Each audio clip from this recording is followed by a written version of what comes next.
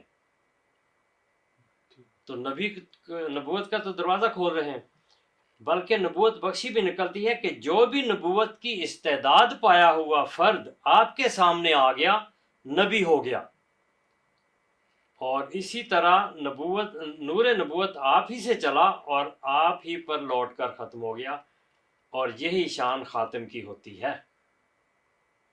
کتنا واضح اور روشن بیان ہے اور سچا بیان ہے۔ تو میں نے عرض کی تھی کہ دو پہلو نبوت اور وحی، اس پر امت جمع ہے۔ جو منکر ہیں ان کے لیے وہ الزام بنا رہے ہیں ختم نبوت پر، ان کا عقیدہ الزام ہے، اور ان کا مقام عبرت کا مقام ہے کہ خدا نے انہیں چھوڑ دیا ہے۔ حضرت مسیح موعود علیہ الصلوۃ والسلام پر جو ایمان لائے، ان پر خدا تعالیٰ نے اپنا کلام و الہام جاری کیا، اور وہ پاک امامت آپ کے پیچھے آپ کی جماعت میں چھوڑی، جن کی ہر طرح خدا تعالیٰ تائید کرتا ہے، ان پر اپنا کلام نازل کرتا ہے۔ تو یہ مقام عبرت ہے۔ کیوں چھوڑ دیا خدا نے؟ حضرت عیسیٰ علیہ السلام کی آمد پر یہودیوں کو چھوڑ دیا تھا جنہوں نے آپ کا انکار کیا، رسول اللہ صلی اللہ علیہ وسلم کی آمد پر یہود اور نصارہ دونوں کو چھوڑ دیا، حضرت مسیح موعود علیہ الصلوۃ والسلام کی آمد پر آپ کے منکروں کو خدا نے چھوڑ دیا۔ تو یہ مقام عبرت ہے، اس کو سوچنا چاہیے، اور حضرت مسیح موعود علیہ الصلوۃ والسلام جو خدا کا سچا مسیح اور مادی ہے، اس پر ایمان کی توفیق کے لیے خدا کے حضور جھکنا چاہیے اور دعا کرنی چاہیے۔ وآخر دعوانا ان الحمدللہ۔ جزاکم اللہ احسن الجزا حادی صاحب۔ ناظرین کرام، آپ نے سنا کہ ختم نبوت کے حوالے سے جو الزام جماعت احمدیہ حضرت مسیح موعود علیہ السلام پر لگایا جاتا ہے، اس کی حقیقت آپ نے سنی۔